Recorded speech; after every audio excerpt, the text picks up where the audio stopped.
राधे राधे साथियों, आज मैं आपको एक ऐसी गुप्त बात बताने जा रहा हूं जिसे सुनकर आपके रोंगटे खड़े हो जाएंगे, क्योंकि मंदिर में रखा हुआ सिर्फ एक लोटा जल आपकी किस्मत बना भी सकता है और मिटा भी सकता है।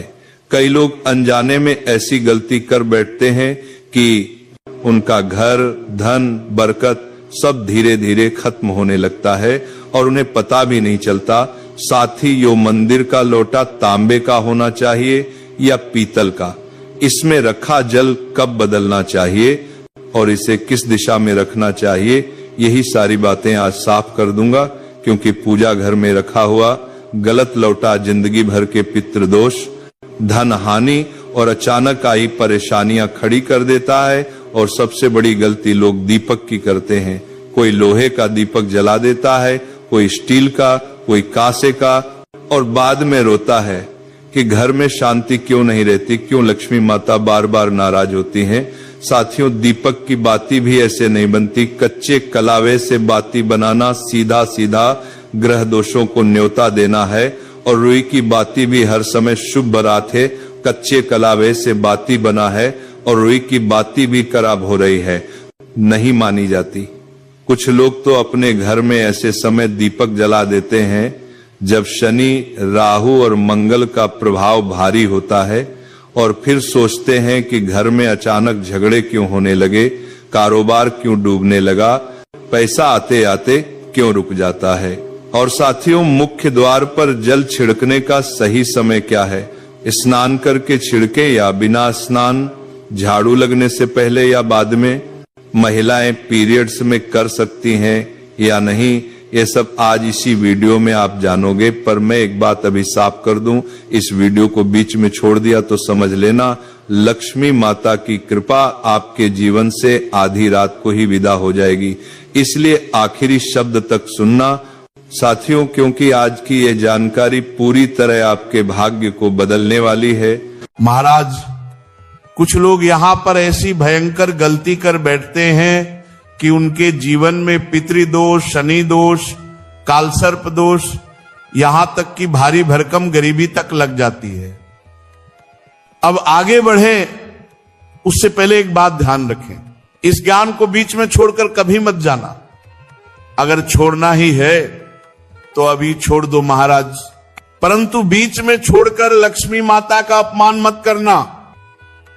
बहुत समय से आपके मन में प्रश्न आ रहे थे कि मुख्य द्वार पर जल छिड़कने का सही समय क्या है, सही विधि क्या है, किस समय जल छिड़के, क्या बिना स्नान किए छिड़क सकते हैं, झाड़ू लगाने से पहले या बाद में छिड़कना चाहिए, पीरियड्स में जल छिड़क सकते हैं, दीपदान कर सकते हैं, घर के अंदर से छिड़के या बाहर से, फ्लैट में रहने वाले लोग क्या करें, किराएदार क्या करें, एक कमरे वाले क्या करें। आज आपकी सारी शंकाएं महाराज एक एक कर दूर हो जाएंगी। महाराज, पहले जानते हैं कि घर के बाहर या अंदर दीपक जलाने के 5 महान लाभ क्या है। ये 5 लाभ सुनकर आप चौंक जाएंगे, दंग रह जाएंगे। पहला लाभ, घर का अंधकार और नकारात्मकता दूर होती है। जब घर में दीपक जलता है वहां से अंधकार भागता है, नकारात्मकता कोसों दूर चली जाती है और सकारात्मक ऊर्जा का वास हो जाता है। जहां प्रकाश है वहां परमात्मा का वास है महाराज, और जहां अंधकार है वहां परेशानियां, बुरी शक्तियां और विघ्न बाधाएं प्रवेश करती हैं।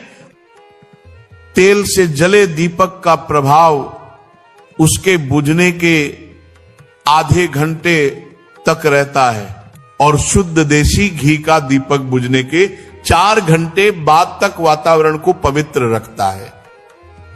दूसरा लाभ, वैज्ञानिक रूप से घर की शुद्धि होती है। घी या सरसों के तेल के दीपक से उठने वाला धुआं वातावरण को सात्विक करता है, हवा में फैले अदृश्य हानिकारक कणों का नाश करता है और हवा को पवित्र करता है।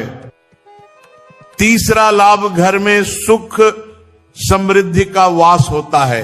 सुबह और शाम भगवान के सामने दीपक अवश्य जलाना चाहिए। पूर्व दिशा में दीपक रखने से दीर्घायु, उत्तर दिशा में दीपक रखने से धन समृद्धि बढ़ती है। दीपक हमारे जीवन के अंधकार को भी दूर कर देता है महाराज। चौथा लाभ, बीमारियां दूर होती हैं। यदि आप दीपक में एक लौंग डालकर जलाते हैं तो चर्म रोग और कई प्रकार की बीमारियां अपने आप दूर होती चली जाती हैं। पांचवा लाभ, शुभ शक्तियां आकर्षित होती हैं। जिस घर में रोज दीपक जलता है महाराज, वहां कभी अंधकार नहीं ठहरता। वहां सदैव सुख, शांति, समृद्धि और शुभ शक्तियों का आगमन होता है। अब प्रश्न आता है, मुख्य द्वार पर जल छिड़कने का सही समय क्या है? महाराज सुनिए, जल का छिड़काव सूर्योदय से पहले होना चाहिए। रात को सोने से पहले रसोई में एक पात्र में जल भरकर रख दीजिए। तांबे का हो तो उत्तम, पीतल चलेगा, स्टील भी चलेगा। गंगा जल हो तो डाल दें, न हो तो केवल शुद्ध जल भी पर्याप्त है। सुबह उठकर सबसे पहले हथेली का दर्शन कीजिए, फिर माता पृथ्वी को प्रणाम कीजिए, फिर दाहिना पैर भूमि पर रखें और फिर रसोई में जाकर जल उठाएं। इसके बाद मुख्य द्वार खोलकर जल छिड़क दें। माता लक्ष्मी का ध्यान करें। हे माता, मेरे घर में प्रवेश करें, मेरे घर को समृद्ध करें और अपने पितरों को नमन करें, क्योंकि दहलीज पर ही पितरों का वास माना गया है।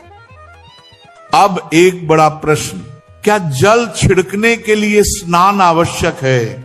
नहीं महाराज, यह उपाय स्नान से पहले ही किया जाता है। उठकर तुरंत करना है, बिना स्नान किए। झाड़ू लगाने का प्रश्न, झाड़ू के बाद नहीं, जल छिड़कने के बाद झाड़ू लगाते हैं। अब बात पीरियड्स में क्या किया जा सकता है? महाराज, जल छिड़कना पीरियड्स में भी कर सकती हैं, परंतु दीपदान नहीं। दीपदान शुद्धि के बाद ही किया जाता है। फ्लैट में रहने वाले क्या करें? किराएदार क्या करें? एक कमरे वाले क्या करें? महाराज, जहां आपकी नेम प्लेट है वही आपका मुख्य द्वार है, उसी पर जल छिड़केंगे, वहीं दीपदान करेंगे। अब मंदिर में रखे जल की बात, मंदिर में रखा जल बहुत पवित्र होता है। मंत्र, जप, भक्ति, प्रण, प्रार्थना, सबकी ऊर्जा उस जल में समाहित हो जाती। इसीलिए सुबह की पूजा में एक लोटा जल अवश्य रखा जाता है। ये जल अगले दिन पूरे घर में छिड़के, रोगी को दवा इसी जल से दें। परिवार के सभी सदस्य थोड़ा थोड़ा पी सकते हैं। व्यापार स्थल पर छिड़के, तिजोरी पर छिड़के, बच्चों की किताबों पर छिड़के, और यदि भोजन सात्विक है तो रसोई में इस जल का उपयोग कर सकते हैं। लेकिन ये जल कभी भी तुलसी में अर्पित नहीं करना चाहिए, क्योंकि ये देवी देवताओं द्वारा ग्रहण किया गया जल होता है। हाँ, लड्डू गोपाल या राधा कृष्ण को अर्पित जल अगले दिन तुलसी में चढ़ाया जा सकता है। अब दीपक की धातु, स्टील का दीपक अशुभ, लोहे का दीपक शनि को क्रोधित करता है, कांच का दीपक राहु केतु को नाराज करता है। इसीलिए ये घर में कभी नहीं रखने चाहिए। शुभ क्या है? तांबे का दीपक, पीतल का दीपक, मिट्टी का दीपक, ये तीनों घर में सुख, समृद्धि और लक्ष्मी का वास कराते हैं। दीपक की बाती, कच्चा कलावा और रुई ये शुभ। हाथ में बांधे जाने वाले सूती धागे से बाती बनाना अत्यंत अशुभ। ऐसा करने से घर में क्लेश, विवाद और गरीबी प्रवेश करती है। अब मंदिर की घंटी, महाराज, यह अनोखा रहस्य है। शिव पुराण, विष्णु पुराण, लिंग पुराण सभी कहते हैं जिस क्षण आप मंदिर में घंटी बजाते हैं उस क्षण पृथ्वी पर हो रहे सारे तीर्थों के पुण्य, सारी साधनाएं, सारे जप तप आपके नाम पर लिख दिए जाते हैं।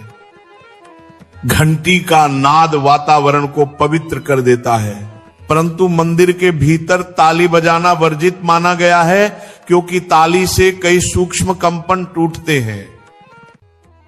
महाराज पहले जानते हैं कि घर के बाहर या अंदर दीपक जलाने के 5 महान लाभ क्या है।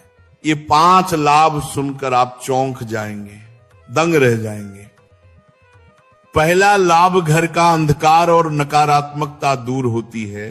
जब घर में दीपक जलता है, वहां से अंधकार भागता है, नकारात्मकता कोसों दूर चली जाती है और सकारात्मक ऊर्जा का वास हो जाता है।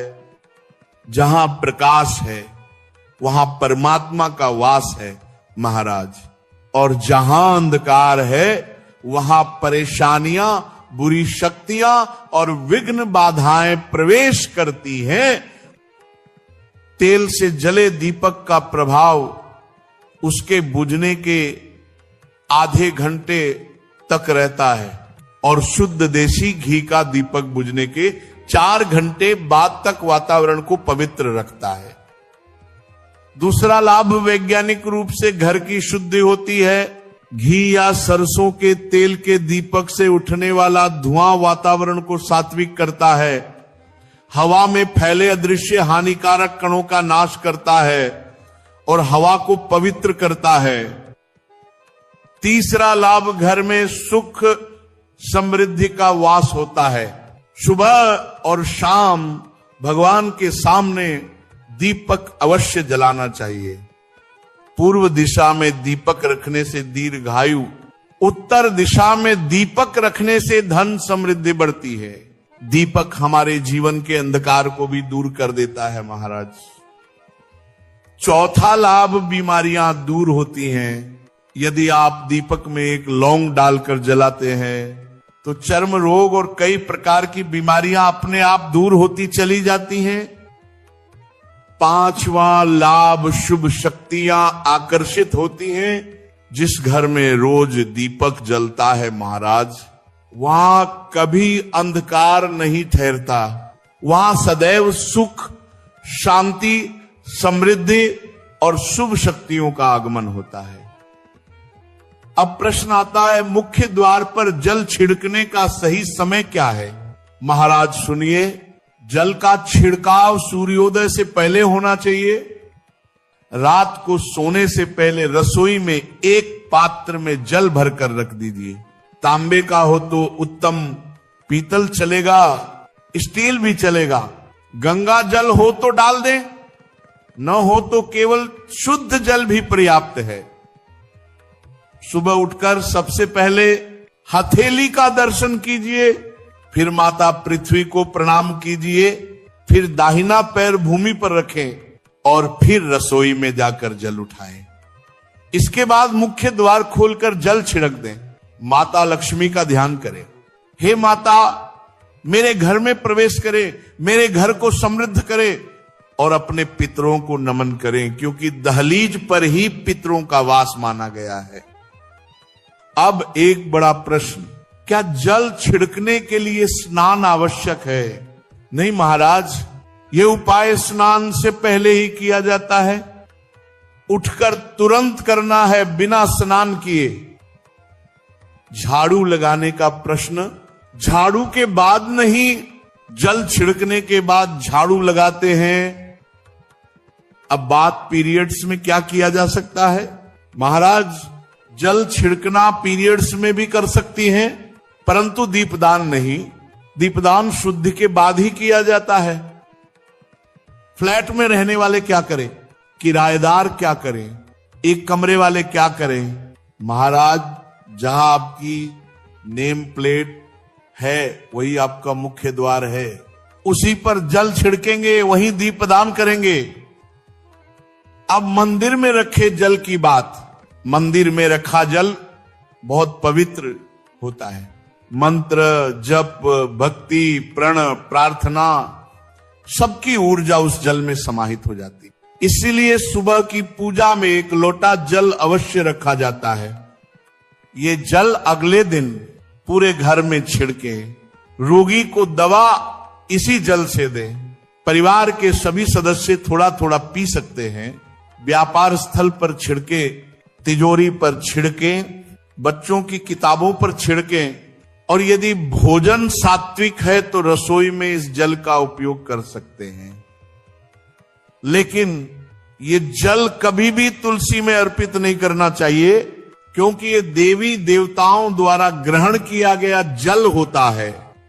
हाँ, लड्डू गोपाल या राधा कृष्ण को अर्पित जल अगले दिन तुलसी में चढ़ाया जा सकता है। अब दीपक की धातु, स्टील का दीपक अशुभ, लोहे का दीपक शनि को क्रोधित करता है, कांच का दीपक राहु केतु को नाराज करता है। इसीलिए ये घर में कभी नहीं रखने चाहिए। शुभ क्या है? तांबे का दीपक, पीतल का दीपक, मिट्टी का दीपक, ये तीनों घर में सुख, समृद्धि और लक्ष्मी का वास कराते हैं। दीपक की बाती, कच्चा कलावा और रुई ये शुभ। हाथ में बांधे जाने वाले सूती धागे से बाती बनाना अत्यंत अशुभ। ऐसा करने से घर में क्लेश, विवाद और गरीबी प्रवेश करती है। अब मंदिर की घंटी, महाराज यह अनोखा रहस्य है। शिव पुराण, विष्णु पुराण, लिंग पुराण सभी कहते हैं जिस क्षण आप मंदिर में घंटी बजाते हैं उस क्षण पृथ्वी पर हो रहे सारे तीर्थों के पुण्य, सारी साधनाएं, सारे जप तप